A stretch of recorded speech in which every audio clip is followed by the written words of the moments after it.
Thank you very much, Arjun. And it's a pleasure for me to be in this platform and host the eminent experts for this session for the next 1.5 hours, which we will be spending together. And I'm sure this will be interesting for all those who have joined as our guests. I welcome everyone. I welcome all the panelists and the guests who have joined from the region as well as maybe from other geographies as well. Each of the panelists have their own rich experience in the subject area within the region as well as outside, and we are looking forward to hear from all of them, their rich experience, their thoughts, and so on and so forth. What I intended to do, just to set a bit of context before I invite them to share their thoughts in a sequence. And as we all know, the climate change has been one of the topmost area of concern for the humanity in the recent times. The rapid industrialization that has happened over the past centuries have caused large amount of what we call anthropogenic emission, that is man-made greenhouse gas emission, which is actually believed to be the key cause of what we call global warming, that allegedly cause extreme climate events, those we see all over the world, heat waves, drought, excessive rainfall, cloudbursts, cyclone, and all these kind of things the world has been witnessing frequently across regions, across geographies. And many of you would also know that the World Economic Forum, WEF, has been publishing a document called Global Risk Report every year. It has been coming out for several years now, which actually draws perceptions of global experts on matters those pose greatest risk for the humankind.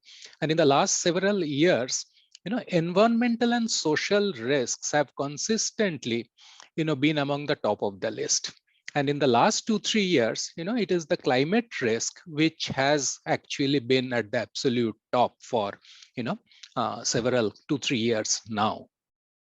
And among what if we talk about solutions, there are two-prong approach on climate action in the worldwide kind of context.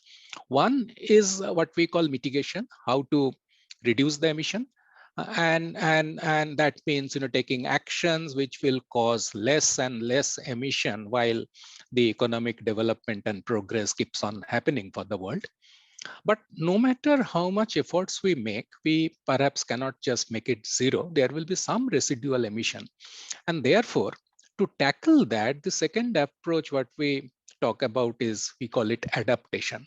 How we adapt ourselves, our ecosystems, our agricultural systems, our way of living better to the increased, climate effects.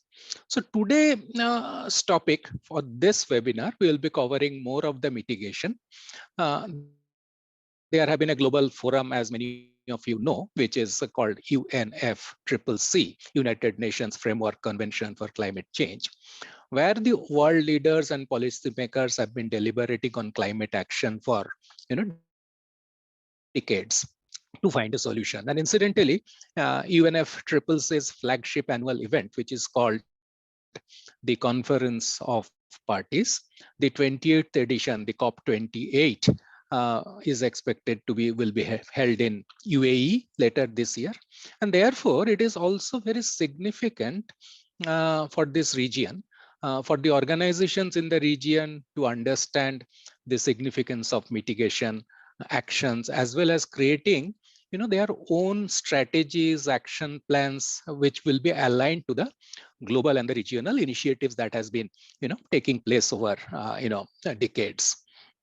And for any organization involved in any kind of economic or developmental activity, it is important for the organization to understand how much it is contributing to the emission, that is the greenhouse gas emission, which primarily, of course, consists of carbon dioxide, as we know. But there are several other gases like methane, nitrous oxide, and so on, which also contribute to the global warming. global warming. And each of these has got a scale in which we, for example, we say that methane can be about 21 times or 24 times potent than carbon dioxide in terms of making contribution to greenhouse contribution to global warming. So that scale is defined, and the first step for any organization or any activity is to map what I am emitting. And only then, once I know that what I am emitting, I will be able to take correct and appropriate mitigation actions, particularly how to reduce, what to reduce, and so on and so forth. Typically, just for those who are not so much familiar in this subject area, I would just like to add that these emissions are categorized in what we call scope 1, scope 2, scope 3. Scope 1 being what is happening, emission that is happening directly from a facility because of any kind of fuel, fossil fuel being burnt. Scope 2 means the electricity which we purchased, although the electricity is generated somewhere else. So because of our use of that electricity, the emission is happening somewhere else at the power station. Of course, if it is not a renewable energy. So that is, what we say scope 2 emission of mine. And scope 3 is all other indirect things. For example, we travel for our business, we have our products, we have our supply chain logistics, and so on and so forth. So all these indirect ones are categorized under scope 3. There are much of technical details into that. I'm not going into that. I'm sure some of the panelists will throw some more light into these areas. And there are tools and methodologies how to estimate these different scopes of emission. Globally established tool, there are protocols. One is GHG protocol, for instance, which is widely used. There is one ISO as well for doing that. And based on your organization activities, one applies those tools to kind of estimate the carbon emission. We call it carbon accounting or carbon footprint estimation. These are the kind of terminologies that are used. And once the estimate is established, the next step usually is to decide targets for reduction. Obviously, that depends on what's possible based on the organizational context, the process and technology, the availability of, as well as the cost effectiveness of the alternatives which we have, right? So those are very important, because today, no matter how much we wish, sometimes we are challenged by availability of new technologies, the cost of new technology, and so on and so forth. This will, of course, determine how we reduce the emission within our boundary of our operation. But increasingly, the another thing is happening. The concept is extending, beyond the physical boundary of any organization. The latest thinking, is that the efforts should not only be directed to reduce within my operational boundary, but also how we can help in reducing across, the value chain, in our supply and delivery chain, in the life cycle of our products and services, and so on and so forth. So that is something, for example, how we can motivate our suppliers to reduce emissions, so that the embedded carbon footprint in our raw material supplies are eventually kind of reduced. And remember, when I mentioned about scope 3 emission, the value chain usually contributes to most of it for any organization. So, a holistic and comprehensive kind of thinking on carbon emission reduction is what is required today. And that is how it is being practiced also by the progressive organizations, progressive individuals, and so on. On one hand, we require, global cooperation in exchange of technology. And on the other hand, we also require partnerships, at local level, which I'm sure Hanan will be talking about, all these initiatives that has been happening regionally. And that kind of activity will only facilitate an ecosystem, that enables actions across industry sectors, companies, region, which will maximize the effectiveness of individual actions that each organization or company kind of takes. And before I conclude my talk, the last item I would touch upon is, about what we call science-based target, SBT. It is a multi-stakeholder initiative that has created a global protocol, for determining and adopting emission reduction targets from an organizational perspective, which actually is aligned to the principle of limiting global warming to 1.5 degrees Celsius from the pre-industrial level. There is a science-based theory that suggests that if we are able to do so, means limiting the temperature rise to 1.5 degrees centigrade by the end of the century, that actually will perhaps be able to avert a climate disaster for the world. There are evidences, there are scientific theories which has established this 1.5 degree scenario efficacy, although there are debates still going on whether 1.5 degrees is sufficient or we need to aim even further lower temperature rise. But we will hear about this from our eminent panelist. And with that, I think I shall stop now and invite the panelists for they are sharing their thoughts. Let us, I would request all of the panelists to restrict to maybe about 10-12 minutes so that we have some time afterwards for a Q&A, question and answer session from the audience. So with that, I first turn to Ms. Hanan Bakar.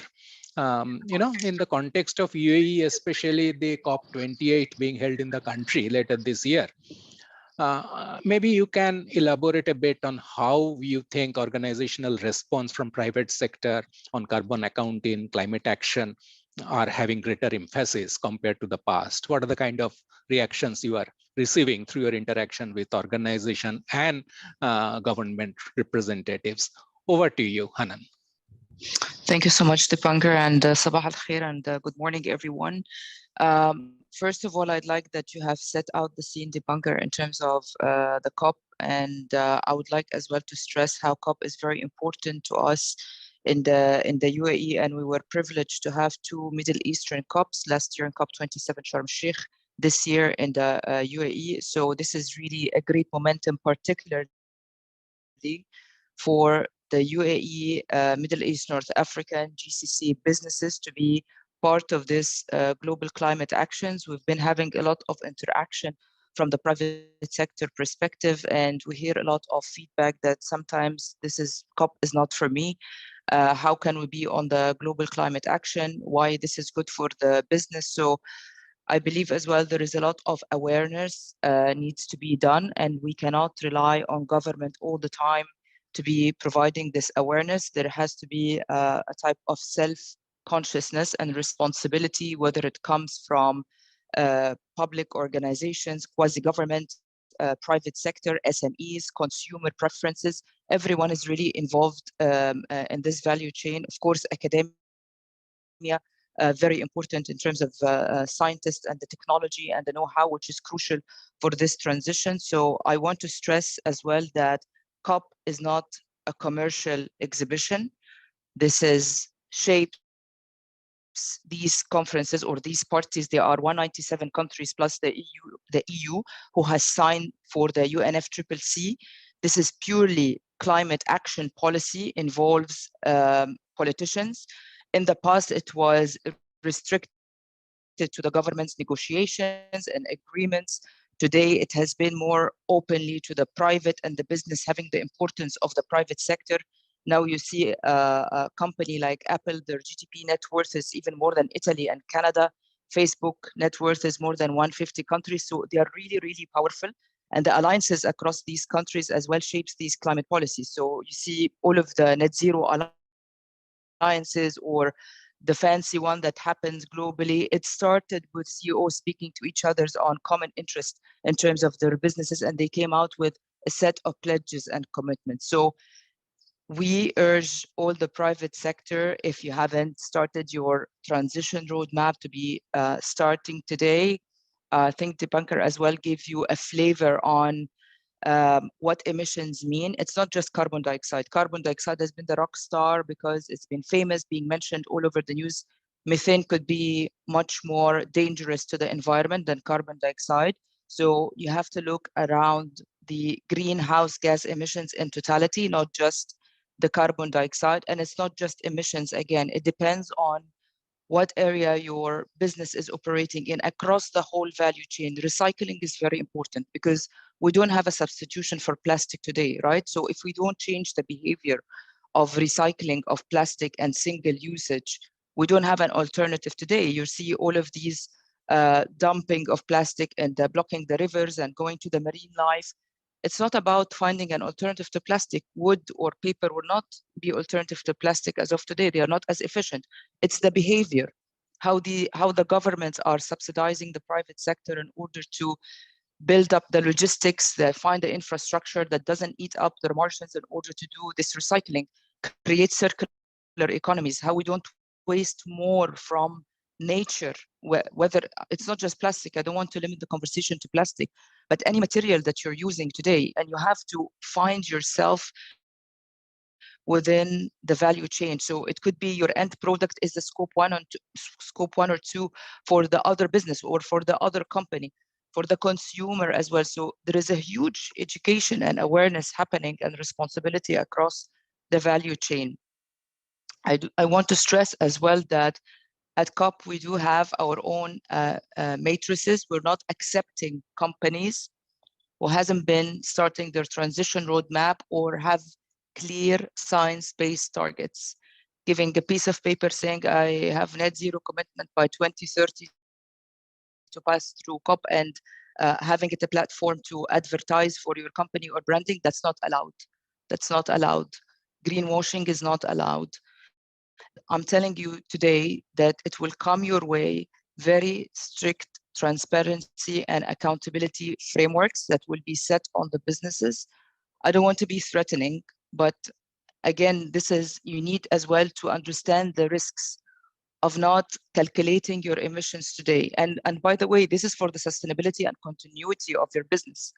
This is for a better access to capital and financing, because it's going to be restricted in the future. If you're relying today on local banks who doesn't adopt these measures, and you're only thinking that multinationals are doing it, it will be enforced on everyone, because no one can tolerate any more of the deterioration that's happening with the global climate action. I don't want to take you to sophisticated terms for the people who are not on the global climate action, but this cycle we have the global stocktake. The global stocktake report will come out in June, and it will be capturing the deterioration and what's happening on the miss out of the 1.5 Celsius. And this will come with stricter asks, whether it's an NDC's government level, business accountability, transparency. The tolerance is getting lower and lower for the companies or the governments or any individuals or institution who hasn't started the transition roadmap. If you want a recipe today, where to start and what to do, I think the first point is to start with calculating your emissions today. If you don't know it, you can Google it. There is a lot of campaigns happening, Race to Zero, SBTI, carbon calculators. There is free calculators for SMEs, for large corporates. You have the consultants. So there are no excuses today that you cannot calculate your carbon emission. You need to set a baseline, and you need to set a transition roadmap. When are you going to transition? Which part of your transition, whether it's scope 1 or 2 or 3, what are you doing today? And you need to track progress on annual basis. If you're doing voluntarily this today, it's not going to be voluntary anymore in the future. So you better as well calculate this risk within your business as you calculate the credit risk or the operation risk or the safety risk. Climate is a risk. It's a physical risk. If you don't count for it today, it will come your way anyways. I'll stop here. Thank you, Dipankar, for that. And I'm happy as well. I know that a lot could be having questions around COP itself. Happy as well if you want to reach out or how to be part of COP, or you have any questions or guidance, happy to do this offline as well. Thank you so much. Dipankar, you're muted. Thank you, Hanan. And I think you brought out very nicely, what COP28 is all about and how organizations should respond. In this context, maybe, it would be good if you touched upon, of course, the physical risks for the organization, but how for the region, the transition risks are also very important. Maybe a couple of words from you on that would be very interesting to hear. So one of the main scrutinies that everyone is aware about, that UAE is holding up, and UAE is one of the major hydrocarbon experts in the world. Okay, and when it comes to that, I think there is a lot of actions as well that the UAE has been taking in terms of investment in renewables, setting the scene for infrastructure. Again, on voluntary basis, there hasn't been any mandate on the UAE to be doing that, but this has been even being in action before the Paris Agreement, or before the UAE announcing the net zero by 2050. So this has been happening early on.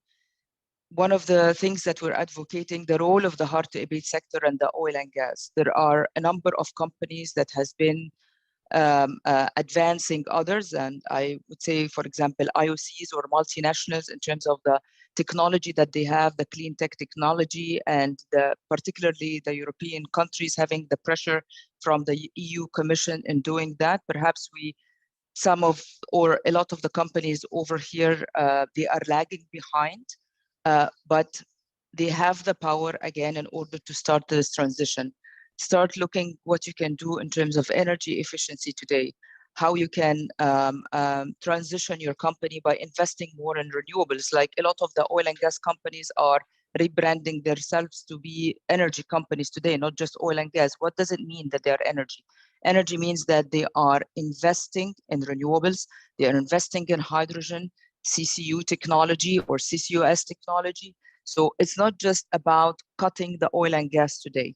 Like I don't want to go there, but the Ukrainian-Russian conflict has been a great demonstration that we don't have the right demand today for, or the right supply as well, infrastructure in terms of clean energy. When the gas was cut from Europe, a lot of European countries went back to coal, not even back to oil and gas, all right? But that doesn't mean that the oil and gas are the bad boys. They have to be out of the global climate action. They have the power, access to R&D that needs to be directed towards clean energy and climate tech. They need to think with the demand side as well, how you extend this infrastructure to start this transition. Upskilling the employees is very important, because you don't want to be creating a social problem by creating unemployment when you're firing the employees working in the oil and gas. You need to upskill the employee from today for this transition as well, how they can have the expertise on the renewables, whether it's wind farms, solar power plants, whether it's hydrogen, how you can upskill them today. This is a whole ecosystem needs to be created by everyone, and oil and gas and hard to abate sector should be spearheading others. They have access to liquidity, a lot of cash from what they have been collecting all over the years, and their balance sheet is very strong to do this transition. Again, upskilling their employees. They have large number of employees and market share. They can do this transition if they want and they decide to. Right. Thank you, Hanan, for touching up this very important points. And all over the world, this transition to different forms of energy are going on. Research is going on, and many oil and gas companies are taking significant steps in that. And we know of the story. British Petroleum redesignated themselves as Beyond Petroleum now, right? So these are the exciting examples all over the world. And one very interesting thing is that the chairman designate of the COP28 is actually one of the leaders from one of the largest oil and gas companies in the Middle East region. So these It's are not just oil encouraging. and gas. He's the head Yeah, of Masdar as well. So right, that sends the message, right? So right. he was the head of Masdar. He founded Masdar, Okay. and then he became the CEO of ADNOC in order as well to start the Right. transition with ADNOC and oil and gas. So these are very encouraging signals which the world is receiving. And we also have a few questions in the question box, but what we can do, perhaps we will collect these questions towards the end. I will now turn to Viridiana. Viridiana, would you like to talk a little about, the carbon accounting part, maybe about the scope 3 emission, which many of the members in the audience may not be having very clearer idea? And how do you think the lack of data information can be addressed, and so on? And through your, maybe your experience in the with the organizations in the region and the global context, you can bring in. Okay, good morning all. As you mentioned before, Scope 1 is covers direct emissions from the company. So we already know what kind of emissions we can control, and it's the most easy part of accounting. The Scope 2 covers the indirect emissions from the generation of the electricity, steam, heating, cooling that we can also report, and it's also we can control because we can know the amount we consume, the amount that we are using, and the challenge is the Scope 3 because includes all the other indirect emissions that occurs in all the company value chain. So why you need a Scope 3 strategy now to focus in this Scope 3? Because if you start to develop a strategy to measure this kind of emissions, you can work closely with the suppliers and customers and reduce it. And what some of the challenges that we have in this Scope 3 is like how we gonna collect the data, no? The data is important because if we don't know, if we don't measure, we cannot make efficient reductions in the consumption. So one of the principal the challenge that face the organization is how to collect the relevant data, how to analyze the data, and how to provide the solutions with this data we have, because depending of the size of your organization, maybe the data that you have is a small or is a big data, no? And you need help. So there is the good thing that now with the technology and with all this new trend, we can have this help to analyze and have a more easy way to understand where we can have the best effort to reduce our emissions. Also, another challenge that we face in the Scope 3 is that the methodology that we use, because this includes estimating emissions for suppliers that are not calculated for own emissions. So we need to know what methodology are following our suppliers so we can know that is matched with our reporting, no? Even that when we have the proper methodology, there are some uncertainties how they are doing. So we have to do this kind of double check how we are doing with the suppliers, how we are doing our customers, and how we are doing us. And the other is like how difference we have in the boundaries, because we have to have defining clear value chain boundaries when calculating the Scope 3 emissions, and how we are setting that boundary between our suppliers. Like when, for example, if we are providing outsourcing of transport, how in which limit we are going to say, okay, this is part of the emissions, and then from here is your part. So this kind of the things we have to define correctly, and we have to set with them, and we have to define which part is us and which part of the company. And the other is organizational challenge, because we need resources, we need expertise, we have personnel, we have data management, we have quality process that review that everything that we collect, because even the data that we have to know that this data is the correct and it's not a misunderstanding about the data that are providing us. So we have to have this kind of procedures to quality checks that everything that they report is correct. So how can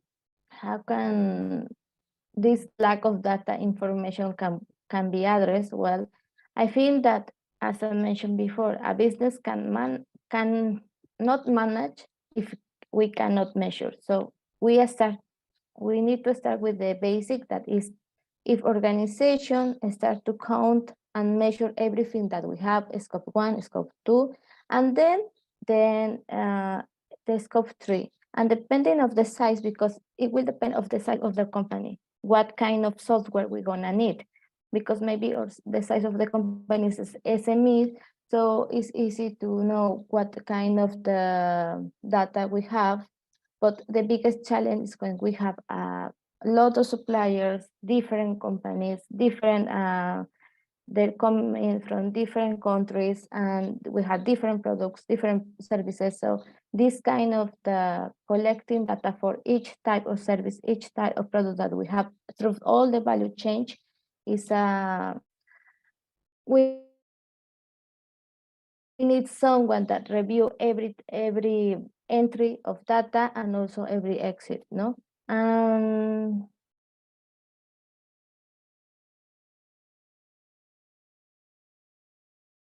Scope 3 is like we have a competitive advantage because we can improve our perception by customers and stakeholders, and also the corporate commitment, because we can start to have more commitment to becoming an integral part of corporate strategy to small and large companies to decrease our footprint.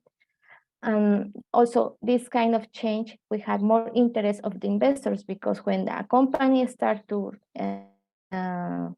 do this voluntary carbon emission reporting, the investors start to have this kind of the interest in your company, because you are going ahead with the right way to tackle the climate change. And also another important thing is that you have the cost saving, because when you start to identify what part of the company activities consumes the most energy and resources, you have this possibility of savings, and that is the good part, because it's also profitable. And also you have this green marketing, because with the green marketing you can capture more clients and more customers that interest that you are doing the right way for tackle the climate change. And I think that now we have more interest in the Middle East. We have more interest to commit with the net zero goals. And the good thing that they will have frameworks, and they are developing the government more frameworks to work together with the industry, and also the cultural behavior of the customers are changing. So you have more demand to these kind of companies that are committed with the environment.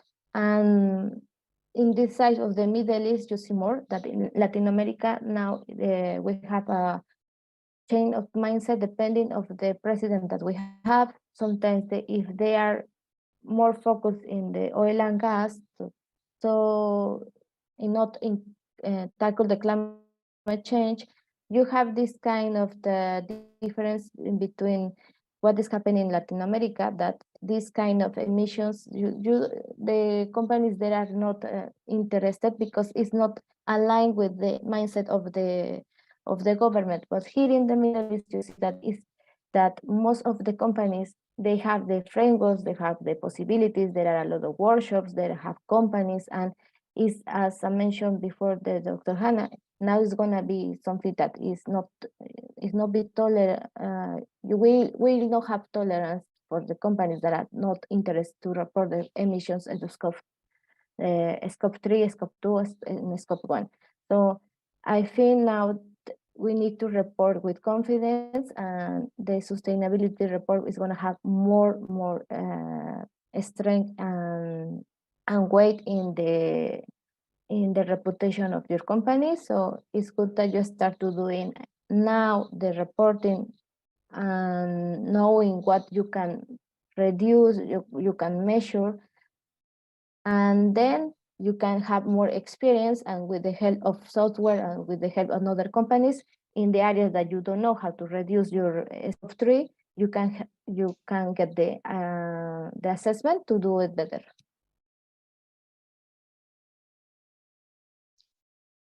Thank you, Viridiana, for your thoughts. And I think you brought in a couple of important points. See, one is, of course, about the tools that can be used for, scope 1, 2, 3 emission. And maybe we will be hearing about one such tool towards the end of the session today itself. And also, you brought about the reliability or the confidence on the data. That is also so important, and that is why many organizations today, when they are doing any disclosure related to, be it environmental related disclosure or emission related disclosure, organizations do sometimes seek for external or third party, what we call assurance, and assurance on the data, like just like financial assurance on the non-financial data and information assurance on that. That has been, if we pick up any sustainability report or carbon emission report of organizations, we can always often find that it is assured by a third parties, which of course increases the credibility of the reported data and information, and which helps in eventually setting more accurate targets, setting more accurate pathways for a low carbon transition. Thank you so much. And maybe, Viridiana, I have been hearing in the question box that speakers should, introduce themselves at the beginning, although initially Arjun had given that introduction. Maybe Viridiana, half a minute to tell about what you do, what is your kind of work? Well, I'm sustainability consultant. I work in Ras Al Khaimah municipality in the energy department. So we developed programs to reduce the energy consumption in the industry and also in the residents. And I have my previous experiences in oil and gas in the energy sector. So we are interested to the decarbonization. So we try to find new sources for renewable energy and to escalate with the SME competitions that we have in Ras Al Khaimah now, that if you are involved in energy sector, energy management, and the off the grid, you could have this, you can apply for this competition and have this price, that we have a monetary price. So if you have a solution of these problems that we have, you can apply, and then you are the winner. You can be in Ras Al Khaimah and then escalate your solution. Thanks, Viridiana. I can see some questions are accumulating in the chat box, which we will take later. But now it is time to turn to Tamara with us. And Tamara, hi. Welcome you on this session, and maybe you can just half a minute introduction of yours, and then you'd like to share your thoughts on maybe the global trends and practices, Sure. why reduction is so important, what are the risks, opportunities in this particular context, and maybe you could tell the topic I initially started touching upon a little bit on the SBTI. Maybe members in the audience would be interested to know a little more about Sure. that. Thank you. Over to you. Thank you. So good morning. My name is Tamara Withers. As mentioned earlier, I have been in the UA 14 years, 10 of which I spent at Emirates Nature WWF as a corporate sustainability expert. So I'm bringing to you today a unique perspective, because one thing we've heard a lot about today is the role of government, the role of private sector. And the role WWF has played, as several other organizations have, is the role of civil society, kind of bringing it all together. And that was our specialty at WWF, was bringing the government stakeholder, the private sector stakeholders together to identify, why aren't businesses reducing carbon? What are the challenges? And how can we address those with government to provide solutions? And again, it's not just government that's going to reduce, not just private sector. It is really a collaboration that is going to be needed. And this is still, for me, an area to see that needs a lot of growth here in the UAE, is that voice of civil society to kind of bring together and find these areas of collaboration and propel them forward. And the other thing that at WWF we brought to the UAE is the global resources, and I'm going to talk about one of those resources called the SBTI a little bit later today. So I hope that gives you some background of my perspective. Before that, I've worked for the US government. I've done volunteering. I have a degree, I have an MBA and a degree in conservation biology. So it's many years of experience that I bring to the UAE and to this topic here, which is one thing actually I enjoy about the UAE is this coagulation of all these ideas, global ideas, and then finding the best solution for what works for the UAE and the GCC as a whole. I'm going to echo quite a few things that Dipankar and Hanan and Veridiana have already said and bring it together in a slightly different way. Dipankar provided a good introduction as to why this is important. Why is tackling our carbon emissions or greenhouse gas emissions? And I saw in the comments, you know, and with several speakers I've mentioned, it's not just carbon. And we could have maybe a smaller level of emissions towards methane, but methane is actually going to impact climate change much more than perhaps the same unit of carbon that is being emitted. So what we're looking to do globally is limit global warming to 2 degrees, but really aspire to limit to 1.5 degrees, which is really what we need in order to avoid the worst of climate change. And what does this mean in terms of cutting emissions? Basically, by 2030, which feels just around the corner, is by cutting emissions by half, almost half. And when we talk about net zero, we need to achieve net zero by 2050. And based on science, this is what we currently believe is what's going to be needed. Again, science evolves and it's going to need constant analysis. And I believe it was Dipankar who said, perhaps we're going to even need more than that. But based on today's science, this is what we're looking to achieve.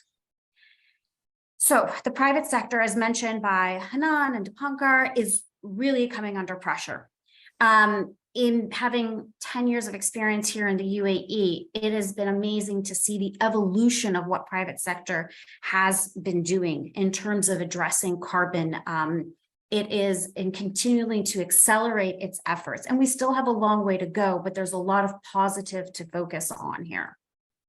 This pressure we can see, particularly as Hanan mentioned, it's no longer going to be voluntary. We are moving towards mandatory. And I think we can just look at the UAE government's requirement of registered or listed companies on the Abu Dhabi and Dubai stock markets. They're now required to report.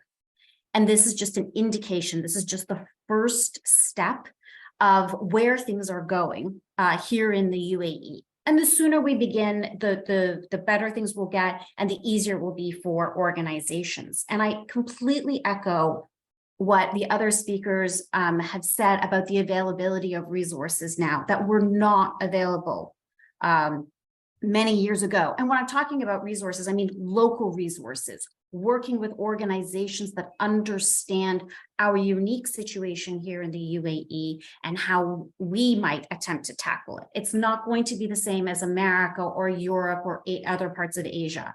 And I think that's really important, is that we have locally based examples and solutions. It's important, and we're all said the exact same thing. So I'm happy to hear that. What you can't manage what you don't measure, right? I'll come back to that. And really, when you start to look at your emissions, you're going to start to identify what some of these climate risks are to your business. Physical, let's think. All of our infrastructure is hugging along that coast of the UAE, for example. What happens if and when, more importantly, the storms get stronger? What exposure are we going to have? We already know what happens when it rains an extra long time. We know what happens. So what are our physical risks to our business? Also, our reputational risks, and I believe it was Hanan who mentioned this. There are reputational risks by not taking action. More and more of the stakeholders, not just government, are demanding that organizations take action. Customers, employees are asking in interviews now or researching beforehand, what is this company doing about the issues I care about? In many parts of the world, there's also litigation risk. And many examples in India, in the United States, there's litigation risk for not taking action. The good side, though, is that you're going to identify your risks and be able to manage those risks better, but you also have opportunities, resource efficiency. Again, mentioned earlier, the opportunity for savings, missed savings that could be reinvested in other parts of the business to grow the business. There's an incredible opportunity there, as well as identifying new products that your companies can offer others to reduce their emissions, or alternatively to the end user to improve their energy efficiency management at home or elsewhere. So moving on to the global trends and practices. So I identified 4 global trends and practices, and this comes a little to what Viridiana was saying about the global ESG measurements and reporting frameworks. And there's been a lot of talk, and continues to be, about the standardization. So if you look at studies now when businesses are being interviewed, some of them are doing GRI, some of them are doing ISO, some of them are doing some of them are even cherry picking from each of these different guidelines and frameworks and coming up with their own reports based on that. But this is difficult for businesses to do, in the sense of that they're not sure which is the best framework, guideline, or standard to achieve, and what is most material to their business. So it creates a barrier for them to even sometimes enter ESG. But at the same time, on the flip side, and we're talking about investors today as well, investors need a way to compare businesses because they're choosing where their money goes. And right now, with the different types of ESG standardized reporting there is, it's almost impossible to compare businesses and benchmark them to understand where they stand in terms of how they're reducing their carbon and what those risks and opportunities for those businesses are. Again, big topic today is the growing focus on scope 3. So the second trend in practice is the growing focus on scope 3 greenhouse gas emissions. And this is, again, depending where you are on your sustainability journey, okay? If you're a small SME, you might not jump immediately to scope 3. It's fine to start with scope 1 and scope 2. I always worry about organizations at the beginning of their journey feeling intimidated, feeling then they need to jump immediately to net zero. This is a process, and it's not always right to jump to net zero or do scope 3 at the beginning of your journey. You will get there, but it can take time. But still, for those organizations that are in certain industries, in a certain size, multinationals, it is we're further along in their journey. Scope 3 is becoming increasingly important and an absolute must. And I'll come back to that in a little bit. We also see the rise in, and this term's thrown out a lot, a rise of net zero commitments. And this is as a result of businesses actually seeing now the evidence of what climate change is going to mean for them. And again, like we said earlier, it's the push for the decarbonization that's intensifying by all stakeholders, not just governments. The fourth global trend and practice, and this is the one I feel particularly strongly about, is the increased engagement with stakeholders. And you'll see COP28's got it. That they're really working hard to engage the communities and businesses and bring them in part, make sure they're part of these discussions that have that are important, that they're involved in, along with the governments and civil society. But for businesses, and we talked about the value chain, I'll mention it again a little bit later in terms of scope 3, really working with your stakeholders. And it's important, I'll expand on that, but this is still something I find, particularly in this region, there's a little bit of hesitation around doing is going beyond the company. So I'll come back to that a little bit more in depth in a few minutes. I wanted to highlight the 5 steps that I see as part of the carbon reduction process. And I'm going to get into SBTI here. And I'm not going to repeat too much in depth about what the 3 previous speakers have said, but basically you always have to start with measuring what your emissions are. You can't reduce without that. You need to know where your emissions are coming from. Like Viridiana said, like identify what scopes you're doing. An absolute must is scope 1 and scope 2. And depending where you are in terms of industry, the size and your journey, incorporating scope 3. It's often surprising to organizations that a majority of their emissions are scope 3. And yes, they're the more difficult ones to tackle because of the number of stakeholders up and downstream that they're going to have to involve. And again, coming back to the ESG standardization, how one organization, company's measuring it might not be the other. So it's a matter of regulating all of that. Ultimately, it's very important to remember at the bottom of this, again, something that has been brought up today that I absolutely echo is the reliability of your measurements, the accuracy, and the transparency. And I'll definitely mention that again because it's so key to ensuring, at least mitigating your reputational risk and actually ensuring you're having impact with what you're doing. So the first step is understanding your emissions. The second is target setting. So now that you know where your emissions are coming from, you're ready for this step. And one of the ways, you can do this many ways, but the one and the bias I have is the science-based target initiative, because it's backed by WWF, CDP, the UN Global Compact, and the World Resources Institute, 4 powerhouses in climate change and addressing climate change. And what they're trying to do is drive impact.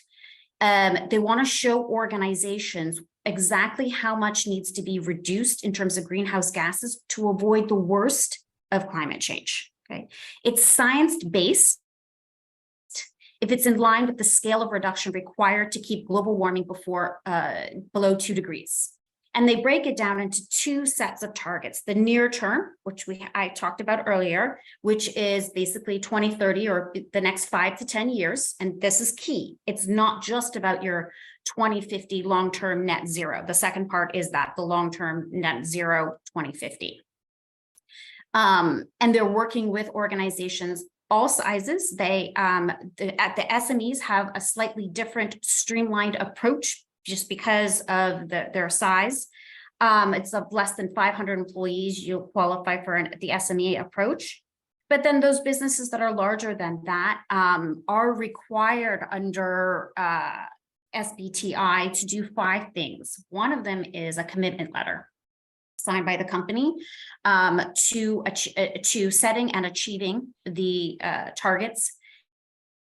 Then it's setting the target. And now the companies, they themselves determine that, then they submit it to the review committee at the SBTI to be verified.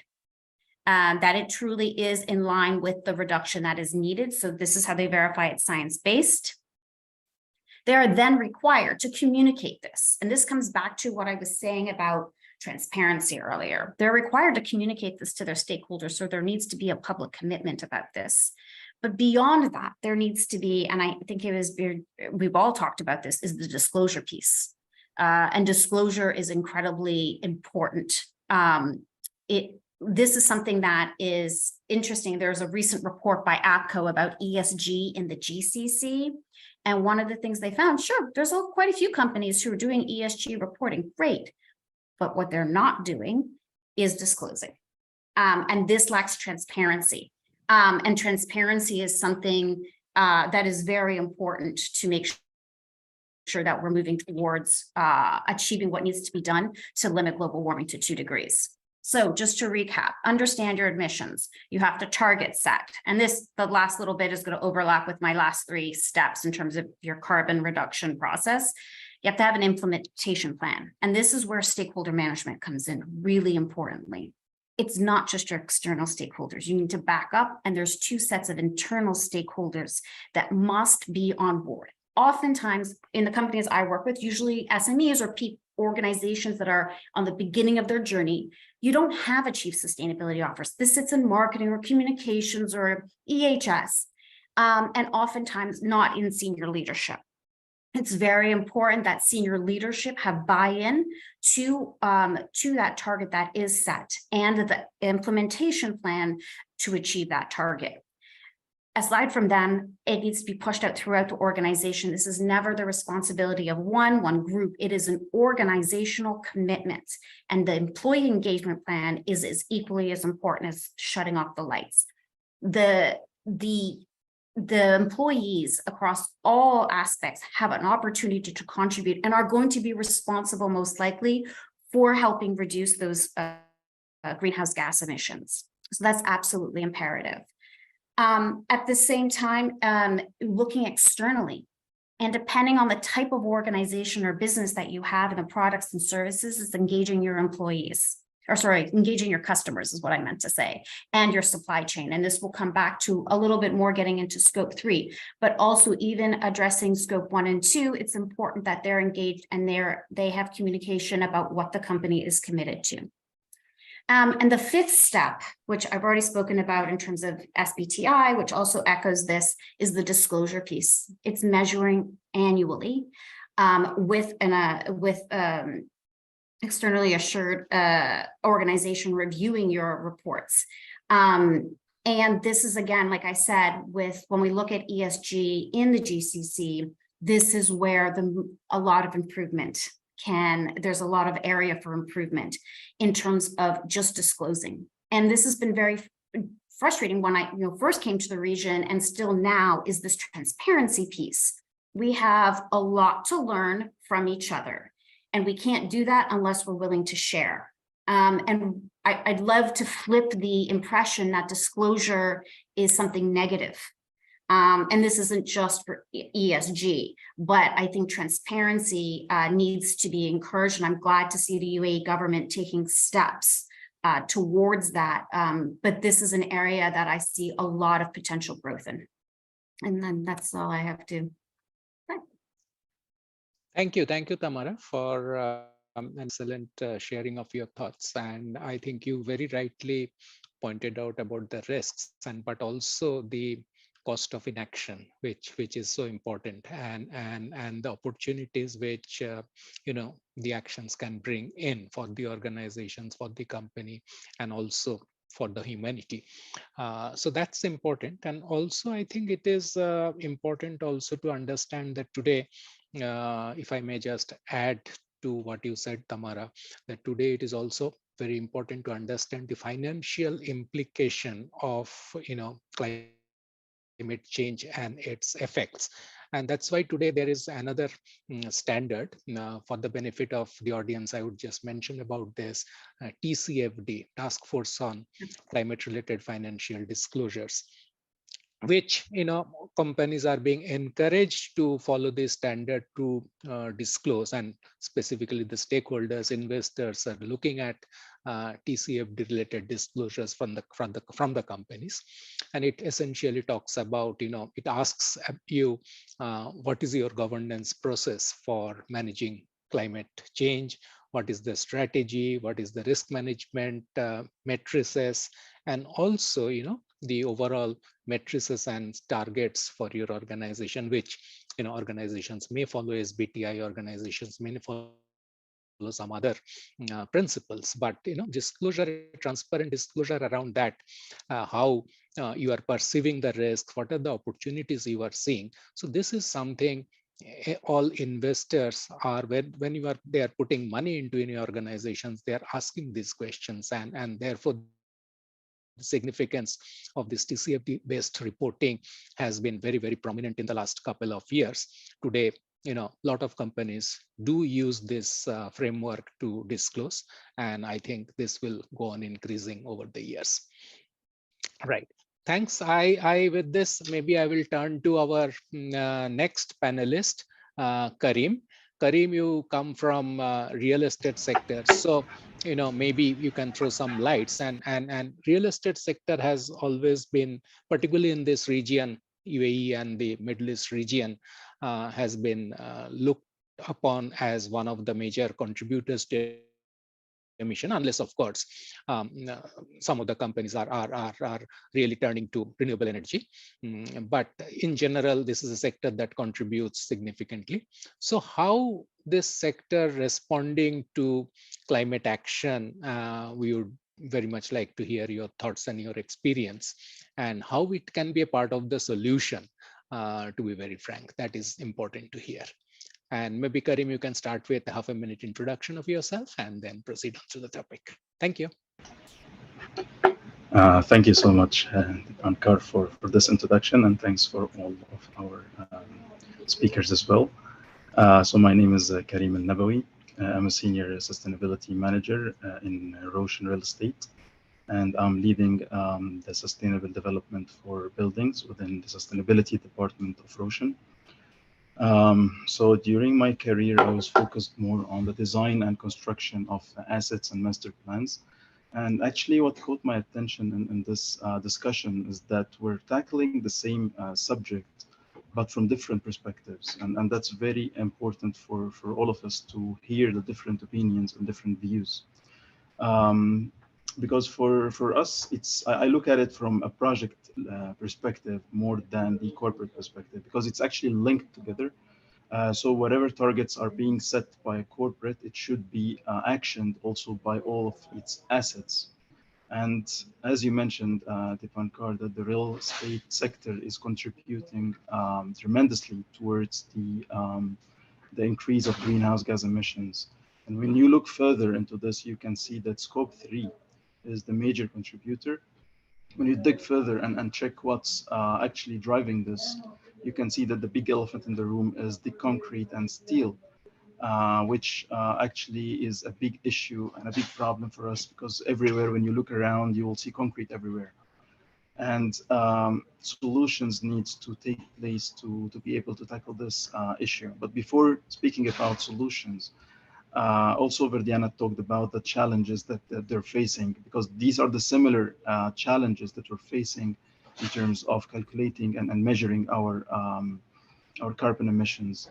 So when we talk about the challenges, it's obvious that there is a lack of data, and not only lack of data, but also the accuracy of data being provided to us by the manufacturers, and the supply chain is not allowing us to appropriately measure our carbon emissions. Specifically related to the materials that are major contributors, which is the structural main system of the materials of the buildings, like the concrete and structural steel as well. There should be some ways to replace these, and that's actually something that's the real estate industry is trying to drive, and they cannot drive.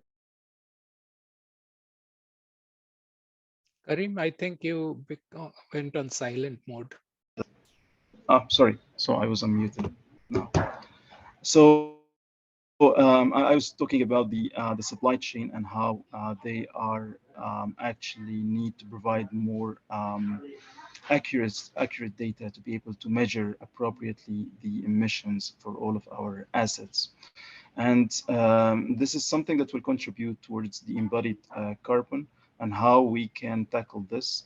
And from a design and construction perspective, since I'm already involved in this, we should be able to drive this from design perspective when we are selecting the proper design, minimizing the materials that we are designing, replacing the materials, and making sure that we're not specifying materials that are either not available or consuming a lot of materials or requires a lot of transportation. Because when we look at this, we look at this from a life cycle perspective, a holistic approach from the extraction of the material, the location of the material, where it comes from, transportation for this material towards the manufacturing site, and then what happens in the manufacturing site. Are they using a renewable energy?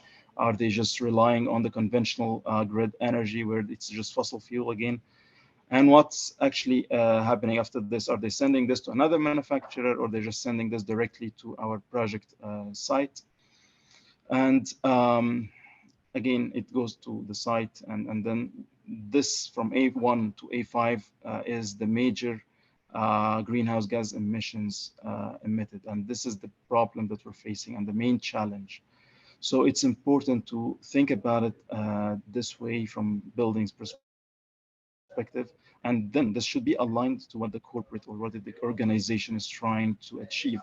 For sure, Tamara already explained about the benchmarking and the mapping and setting the target for the carbon and all these stuff. And then for us, we should be able to take action. We should action this on a project level.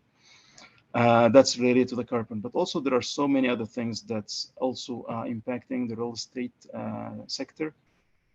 And one of the trends that I want also to mention is the electrification, because also we should be able to drive the change in the market towards the use of, or the reliance on, of EV chargers, for example, or electrical vehicles, and try to avoid any reliance on the transportation methods that still use the normal fossil fuels and etc.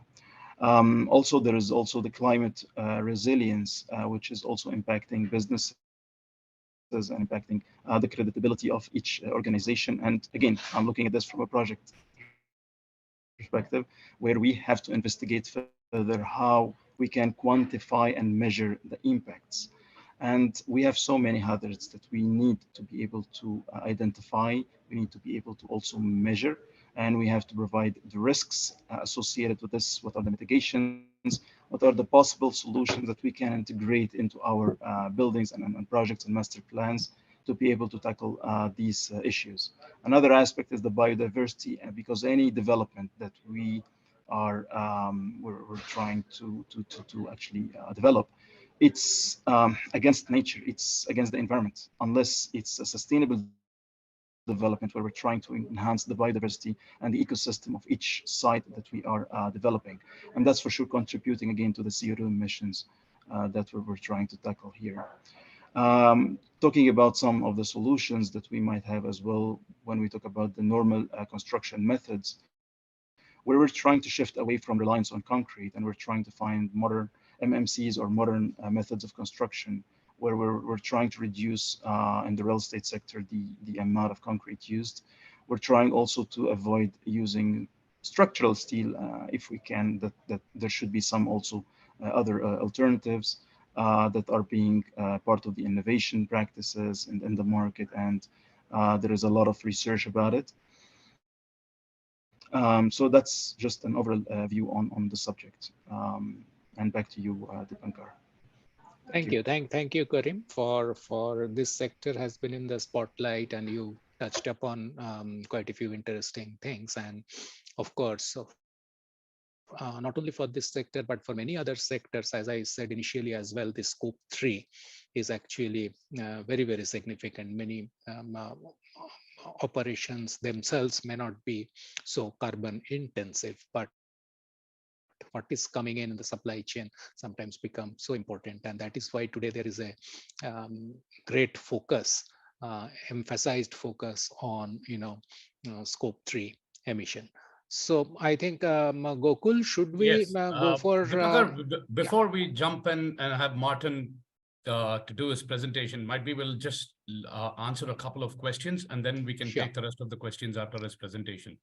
I think that is good. Yeah. Yeah. One of the questions is for Hanan. Hanan, one of the people delegates have asked, how do you actually get the private sector engaged in Dubai? When they say that Kuwait is a no-go there, as there is little enforcement. And also they've asked, what are some specific opportunities for SMEs to be involved in COP in supporting UAE's efforts?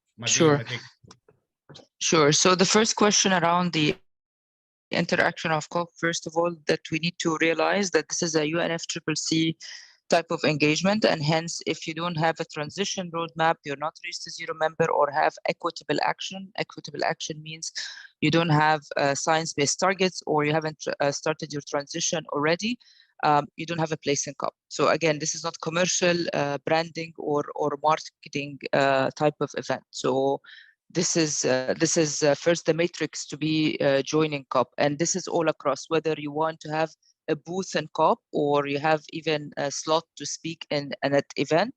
You're not going to have it if you don't have a transition roadmap, a genuine one. We don't want, again, someone like started the transition roadmap 1 month before COP and provide us a paper or promise us. We have our own matrices. We do our own due diligence in order to ensure that we don't support greenwashers. So this is number one.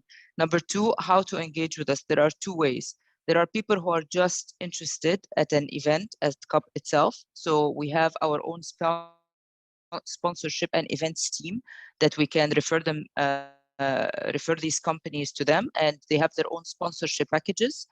this is out of my scope. There is a whole sponsorship and events team who have this facility, or even people who wants to do catering, have airlines, promotional fairs, they can do that. Of course, if you haven't attended COP before, there are two zones, the blue zone, the green zone. The blue zone is where the agreements happens between intergovernments. There might be access to some private sector parties. I cannot comment on that now, since this is something we're agreeing on with the UNFCCC, but perhaps there will be some participation from the private sector in the blue zone. The green zone is under the control or management of the UAE government. So this, again, you have to be passing this criteria that I have mentioned in order to have a space in the green zone to show best practices, to launch forums or series, to have a sustainability fashion show, whatever it is you come ahead with in terms of ideas. And it depends on the layout and the plan. And we're already having conversations with a lot of private sector companies that they have reached out to us, whether globally or locally or regional, around that. So this is one. There is another way to engage with us, and this is my scope, on the thought leadership, meaning that how we can derive the climate policies, or if you are already a company that has a lot of initiatives or know-how, or you're a civil society or others. I don't want to limit this into the energy sector, but to widen it as well.